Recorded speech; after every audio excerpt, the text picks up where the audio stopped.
Party అనగానే చాలా మందికి పండగే. ఎప్పుడు పార్టీ కోసం పిలుపొస్తుందా అని ఎదురు చూసేవారు కూడా ఉన్నారు. అయితే మాకు పార్టీ వద్దు మొర్రో అంటున్నా ఎవ్వరూ వినటం లేదని, ఇలాగైతే మీరిచ్చే పార్టీలను ఇకపై బాయ్కాట్ చేయాల్సి వస్తుందని హెచ్చరించే పరిస్థితులు కూడా వచ్చేస్తున్నాయి. ఇఫ్తార్ పార్టీ అని చెప్పి ఆ పార్టీ మొత్తాన్ని రాజకీయాలమయం చేయడాన్ని కాంగ్రెస్లోని పలువురు ముస్లిం నాయకులే అసహ్యించుకునే పరిస్థితి తలెత్తింది. సామాన్యుడు చెల్లించే ట్యాక్స్తో ప్రజా సంక్షేమ కార్యక్రమాలు నిర్వహించే ప్రభుత్వం ఇలా ఇఫ్తార్ పార్టీ పేరు చెప్పి కోట్లాది రూపాయల సొమ్మును తగలేయటం ఏమాత్రం స్వాగతించదగ్గ విషయం కాదంటున్నారు. కాంగ్రెస్లోనే కొందరు నాయకులు ఇలా ఇఫ్తార్ విందుపై తిరుగుబాటు చేయడం గత సంప్రదాయానికి పూర్తి భిన్నమైందిగా భావిస్తున్నారు. ఏ ఒక్క పేద ముస్లిం కూడా ప్రభుత్వం ఇచ్చే ఇఫ్తార్ విందు కోసం ఎదురు చూడటం లేదని వారంటున్నారు. మరి ఇఫ్తార్ విందుపై తలెత్తిన ఈ వ్యతిరేకత మిగతా ముస్లిం సమాజానికి ఓ మార్గదర్శి అవుతుందా?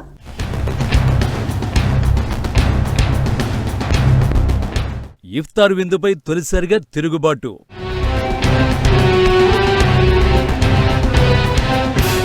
$70 కోట్లు వృధా అయ్యాయంటున్న ముస్లిం నాయకులు.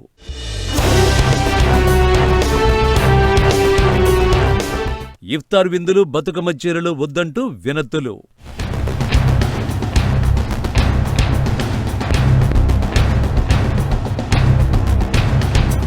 తెలంగాణలో ఈ మధ్య కొంతకాలంగా ఓ సరికొత్త ఆలోచన మొదలైందనే అభిప్రాయాలు వినిపిస్తున్నాయి. కాంగ్రెస్ పార్టీ అనుసరిస్తున్న ఏకపక్ష సెక్యులరిజంలోని డొల్లతనం ఈ సమాజానికి మంచిది కాదనే అభిప్రాయమో, లేక ప్రభుత్వ సొమ్మును ఇలా మతం పేరిట వృధా చేసి డబ్బున్న ధనవంతుల మెప్పు కోసమో, మెహర్బానీ కోసం పాకులాడటాన్ని ఇక ఎంతమాత్రం సహించలేని అసహనమో తెలీదు. కానీ కాంగ్రెస్ పార్టీలోని కొంతమంది ముస్లిం నాయకుల్లో ఓ సహేతుకమైన ఆలోచన మొదలైందన్న అభిప్రాయాలు క్రమంగా బలపడుతున్నాయి.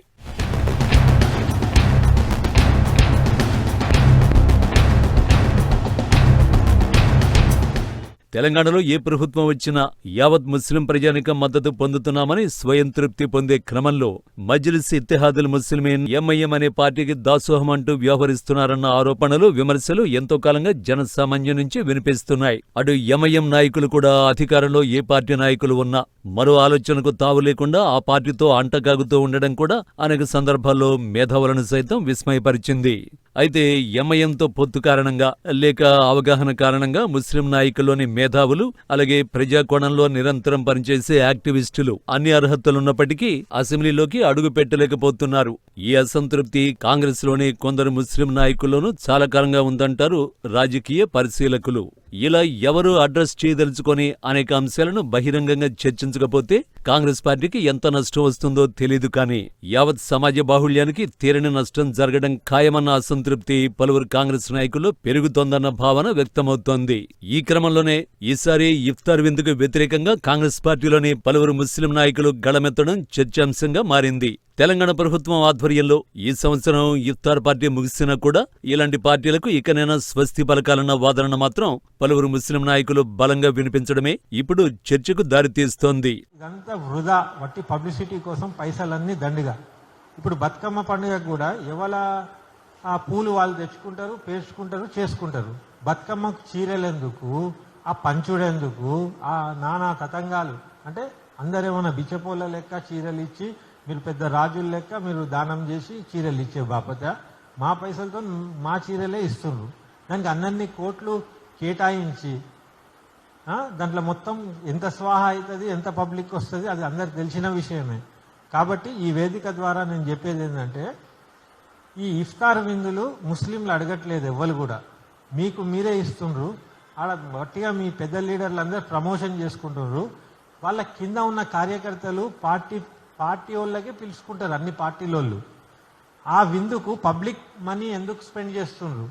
మీకు దమ్ముంటే మీ దగ్గర పైసలు ఉన్నాయి కదా, మీ సొంత పైసలతో ఇఫ్తార్ పార్టీ ఇవ్వండి. గవర్నమెంట్ పైసలతో ఎందుకు చేస్తుండ్రు ఇఫ్తార్ విందు అనేది మా అభిప్రాయం. అయితే ముస్లింల అయ్యి ఉండి ఇఫ్తార్ పార్టీ వద్దంటుండ్రు, వీళ్ళు మూర్ఖులా అని మీరు అనుకోవచ్చు గాక. మూర్ఖత్వం అయినా పర్వాలేదు, మాకొద్దు ఇఫ్తార్ పార్టీ. వచ్చే రంజాన్ నుంచి అయినా ముస్లింలకు ఇఫ్తార్ విందు అవసరమే లేదు. మీరు వ్యక్తిగతంగా మీరు ఇచ్చుకోండి, అది మీ పైసలతో ఇవ్వండి. ప్రభుత్వ సొమ్మును వృధా చేయకండి.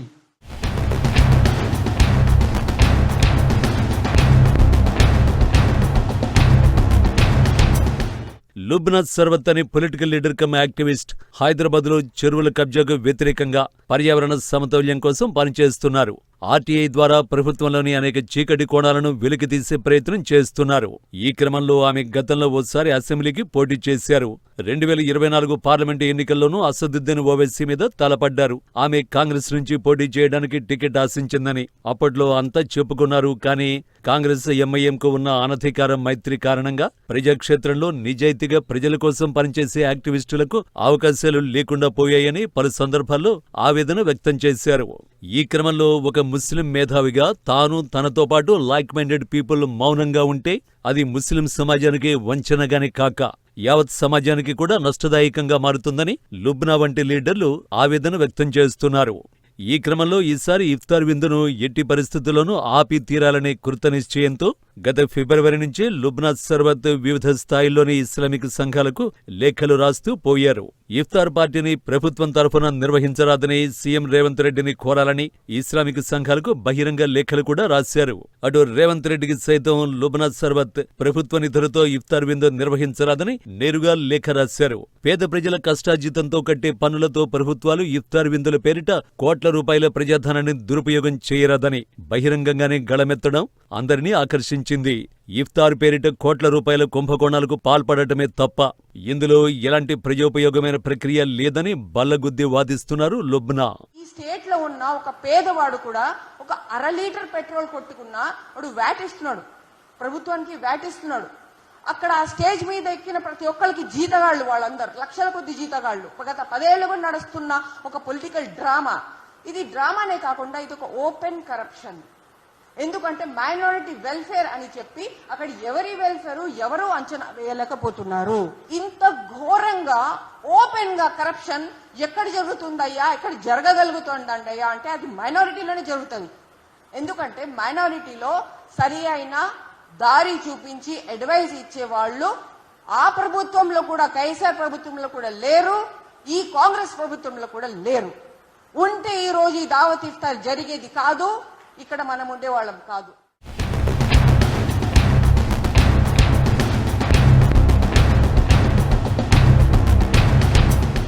తెలంగాణ ప్రభుత్వం గత మంగళవారం ఎల్బీ స్టేడియంలో ఘనంగా ఇఫ్తార్ విందు ఏర్పాటు చేసింది. ప్రభుత్వం తరఫున సీఎం రేవంత్ ఈ ఇఫ్తార్ విందును అధికారికంగా ఏర్పాటు చేశారు. ఇందుకోసం రాష్ట్ర ఖజానా నుంచి 70 కోట్లు వెచ్చించారు. ఇంత భారీ స్థాయిలో ప్రభుత్వ నిధులు కేటాయించడంపై ముస్లిం మేధావులు మాత్రమే కాక కాంగ్రెస్ లో యాక్టివ్ గా ఉన్న పలువురు నాయకులు సైతం తీవ్ర స్థాయిలో విభేదిస్తున్నారు. ఆ నిధులను కనీసం మైనారిటీల విద్యావకాశాల పెంపు కోసమైనా ఖర్చు చేస్తే ప్రయోజనకరంగా ఉండేది అంటున్నారు. జస్టిస్ చంద్రకుమార్ వంటి విశ్రాంత న్యాయమూర్తులు కూడా ఈ ప్రక్రియను తీవ్రంగా వ్యతిరేకిస్తున్నారు. ప్రతి పైసా వేస్ట్ అవ్వకూడదు. 70 కోట్లు ఒక్క రోజులో ఖర్చు అంటే అదే 70 కోట్లు ఇవ్వండి, మహిళలకు ఇవ్వండి, మహిళలకు ఇల్లు కట్టించివ్వండి, మహిళలకి ఇంత 50 గజాలు 100 గజాలు ప్లాట్లు ఇవ్వండి, మహిళలకు ఉద్యోగాలు ఇవ్వండి, మహిళలకి ఉపాధి పథకాలు కల్పించండి.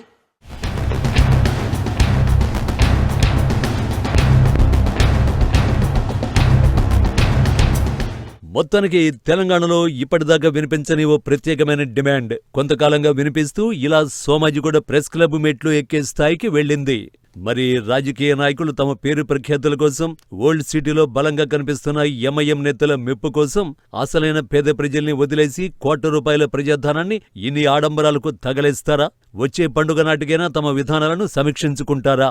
వచ్చే రంజాన్ దాకా ఎందుకు, వచ్చే బతుకమ్మ పండుగ నాటికైనా ఈ పద్ధతికి స్వస్తి చెబుతారా అన్న ప్రశ్నలు వినిపిస్తున్నాయి.